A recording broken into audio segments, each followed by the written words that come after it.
Well, who says lightning can't strike twice?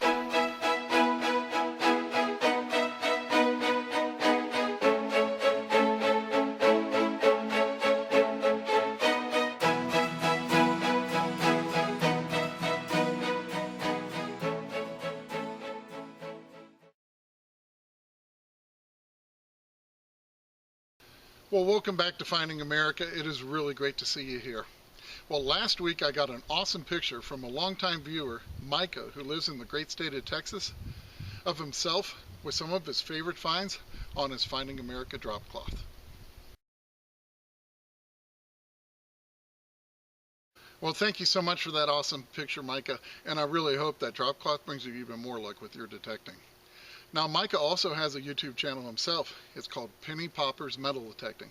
And I hope you'll use the link down in the video description below. Check it out and watch some of his videos. Now, if you would like to send me a picture of yourself wearing your favorite Finding America apparel, or even using your Finding America drop cloth, you can send them to my email address, findingamerica01@gmail.com. And I will be more than happy to fit you in a future Finding America episode. Well, in this week's episode, I am once again sticking close to home and hunting in a local town of mine. Now, my very first hunt that I take you on, it's a brand new permission I got at a 1920s house in a very old Victorian neighborhood. And then I go on a quick hunt in my dig-it-all field and along a sidewalk that I have never hunted before. And I have to say, this first yard I start to hunt, well, it proves promising right from the start.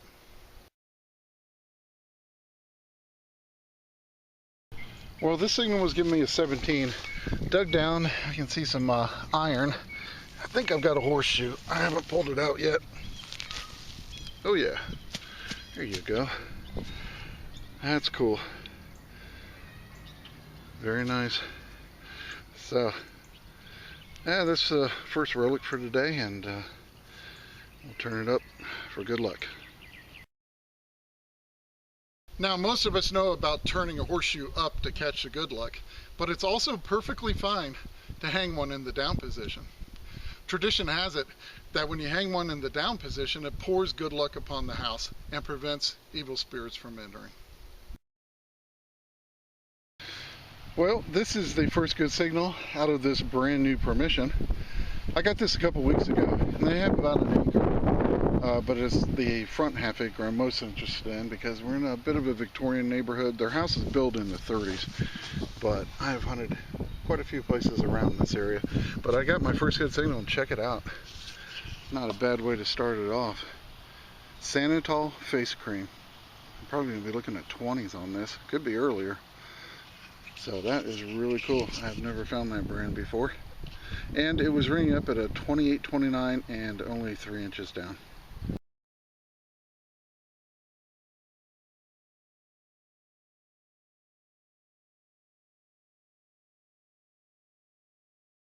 Alright, well, you have to pardon the noise for a little while.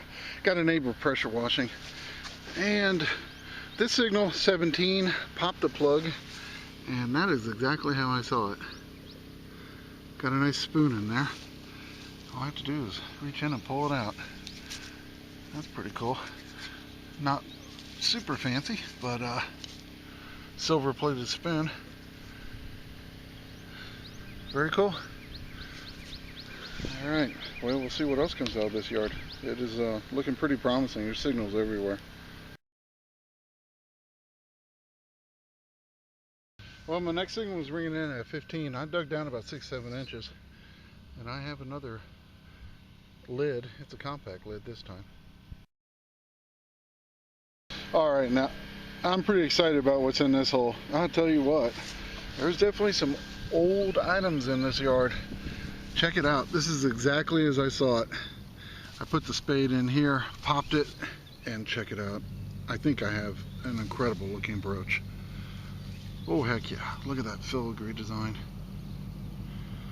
Wow. Is that not a beautiful pin? Holy cow. I'll tell you what, I'm going to spray it down and I'm going to give it a light brush and we'll see what this one looks like. But oh my gosh, what a beautiful piece. Well, look at that beauty. Oh my gosh. I'll tell you what, that is a gorgeous pin. Wow. No breaks. Just fabulous. I'd say it's about 2.5 inches long. Look at that. Here's the back side. I don't know if it was a hairpin or a brooch they wore on a piece of clothing, but my gosh, what a beautiful piece. Definitely going to be 1800s all day long. Whew, gotta like that.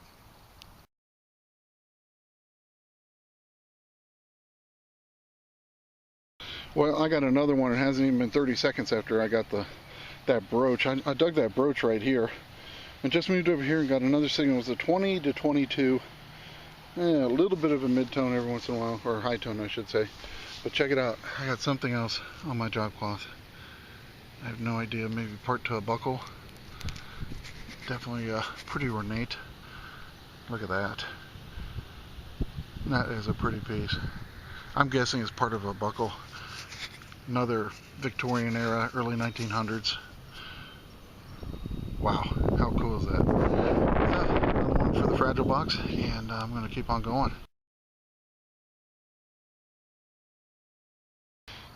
Well, got another one. This was giving me a 28-29, pretty deep too, about 7 inches.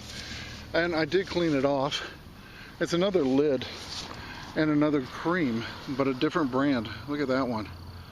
ADS Paradixo Cream. I have never seen that one before either. I tell you, whoever the lady was here, she definitely liked her face creams and got a little bit of jewelry from her too. So that's pretty cool. And just so you know, I am running with the 11-inch coil.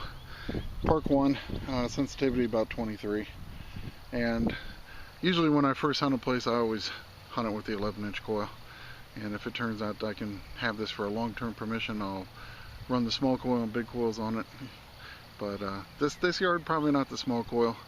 Signals are spread out. But the 15, I'm definitely interested in seeing if it can pick up something after I finish with this one.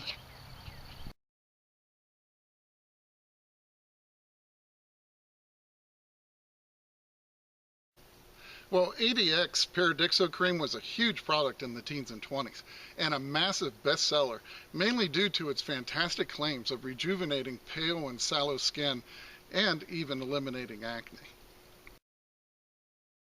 Well, unfortunately, a scientist tested the product and revealed that the Paradixo Cream only contained 3 common ingredients: soap, starch, and water. Hardly magical components. And the word spread like wildfire. And unfortunately for the Paradixo Cream Company, the huge sales and the product quickly disappeared from the market. Well, this next one was ringing in about 23, 24. I've already cleaned it up a little bit, and I do have my first Wheatie of the day. This one's going to be a 1942. Well, next thing was ringing in about 21, 22, not very deep, 3-4 inches. Got myself another Wheatie, and this one's going to be a 1936. So definitely happy to get that. Oh baby, I got something good in the hole here. I was getting a 28 and I went down about 6 inches and I see silver, and it's big silver. Hopefully you can see that down there. I think I got a silver quarter. I've got my squirt bottle ready. I have no idea what this one's going to be. Oh my gosh. It definitely has... Oh, I think it's a standing Liberty quarter. Holy cow. It has been forever and a day since I had one of these. I think I saw the eagle's wing. Whoa, look at that. Oh, baby. Yes, sir. That is awesome, awesome. She's going to be worn. I doubt she'll have a date, but let's get this side cleaned off. Oh, gosh, look at that. One of the most beautiful coins America ever made. Oh yeah, check that out. Alright, I'll get some water on this side. Oh my gosh, how sweet is that? I'm just hunting in the backyard of this little place. And I started getting Wheaties, and I got myself an SLQ Standing Liberty quarter. And she is slap worn out. No way to get a date on this one, but I don't care. Whew, thank you. Ah, oh, boy, that is awesome. It's been a long time since I've seen one of these.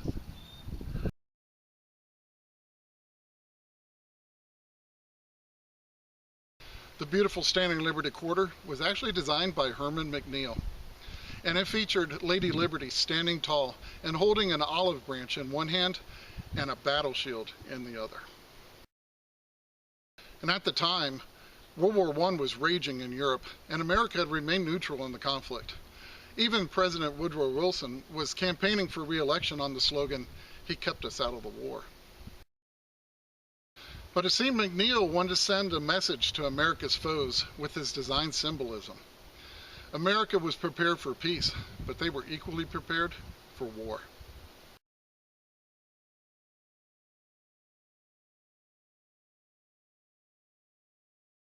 Well, it was about 15 seconds ago I got that silver quarter, and I got a nice 25, and in the plug I pulled out another Wheatie. And this one's going to be a 44. Well, the next signal back here was the 17. I've brushed it off pretty good, and I believe I have a lipstick tube. Definitely old, probably 30s, 40s. Very cool little find.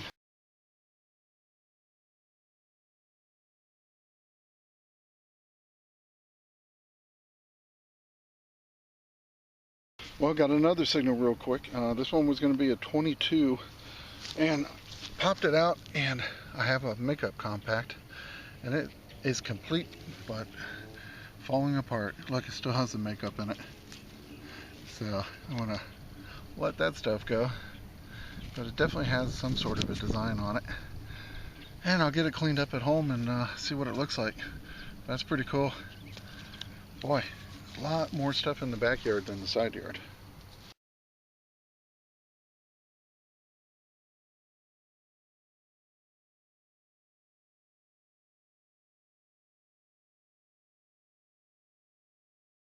Well, I'll tell you what, this hunt, definitely getting a theme going here.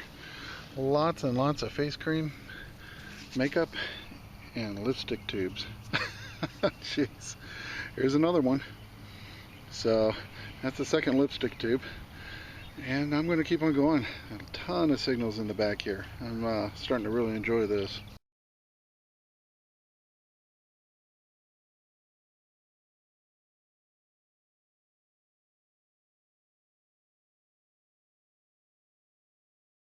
Well, got another hole real quick after the last one. This one's a 15, and I saw the end. I think I got another pocket knife. I kind of broke the dirt loose so I could pull it out on camera for you. But, let me see if I can get this. Yep, it is an old pocket knife. Now, this is metal on both sides.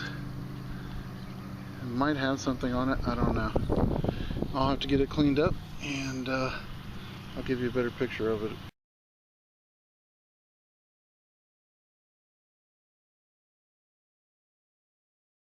Well, this next signal, about a 19, pretty far down. I filled the hole back in. It was about 5 inches, but check out this bottle cap.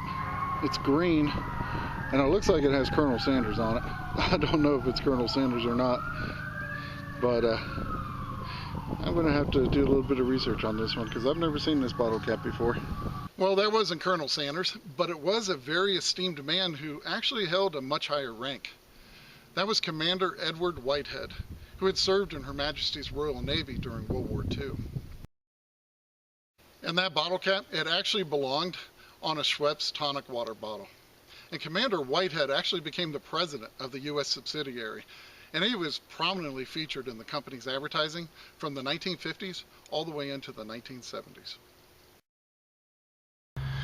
Well, I am at my favorite dig-it-all field. Just staying close to home, looking for nice wide open spaces to hunt in. And I've never had the 15-inch coil in this place, but I have cleaned this place out pretty good with small 6-inch coil and the 11-inch coil. So the targets aren't as tight as they used to be. So this is a good chance to bring this in and see what I can find that I missed. And I got a 13. It was about 6-7 inches down, completely on edge. Came out in 3 pieces, but that is a pretty cool little ornate, it's very thin stamped metal, some type of escutcheon. But that is pretty cool and pretty large, as you can see now. But neat little piece that I missed, and looking forward to seeing what else I got.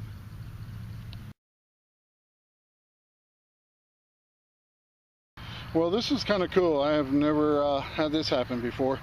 I was going along, got a signal here, cleared out a bunch of stuff, but then it said I still had another signal up here, so I cut another plug, and I stuck my digger in, and check this out. Some kind of magnet. Huge.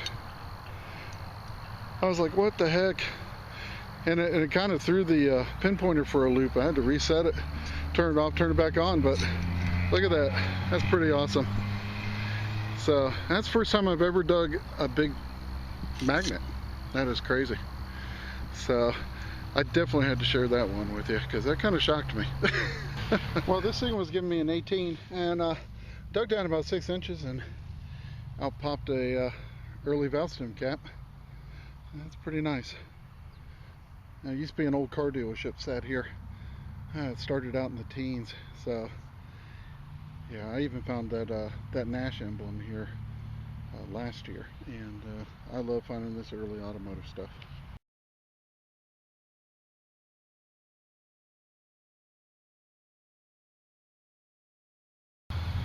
Well, I was getting a 22-23. It was giving me a pretty nice tone. I'll tell you what, the big coil's doing a great job out here. I have spent a lot of time on the ground digging.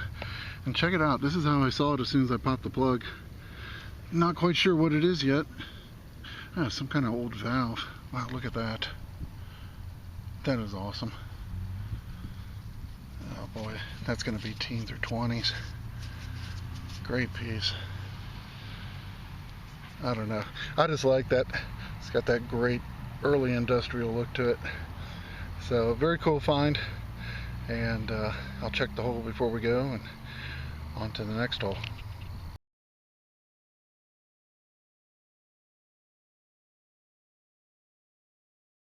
Well, I got a real nice tight 13 and down there 9 inches, and I couldn't believe I got this little overall button, but it's a little hard to make out, but I can tell it does have a design on it, and I'm thinking it might be a Bowman, so I'll get that in the apple cider vinegar, get it cleaned up, and hopefully be able to see what's on it.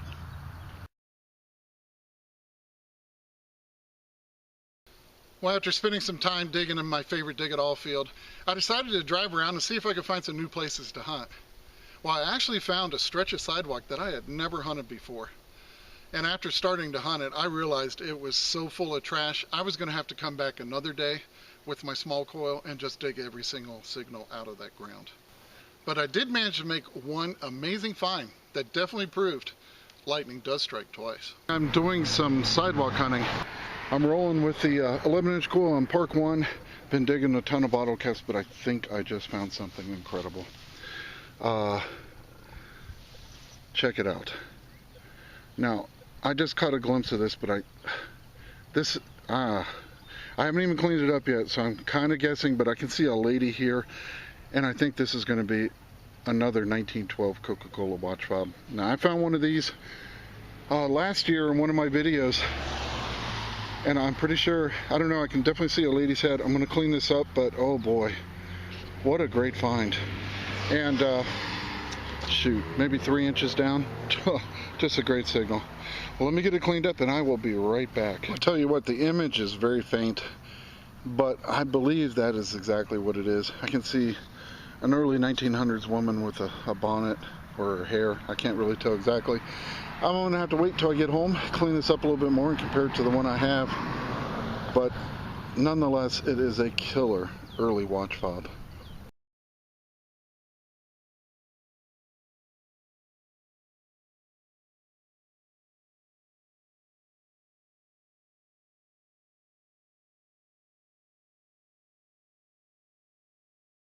Well, I have to say, during that first hunt when I was hunting that yard, I had a song so stuck in my head the whole time I was there.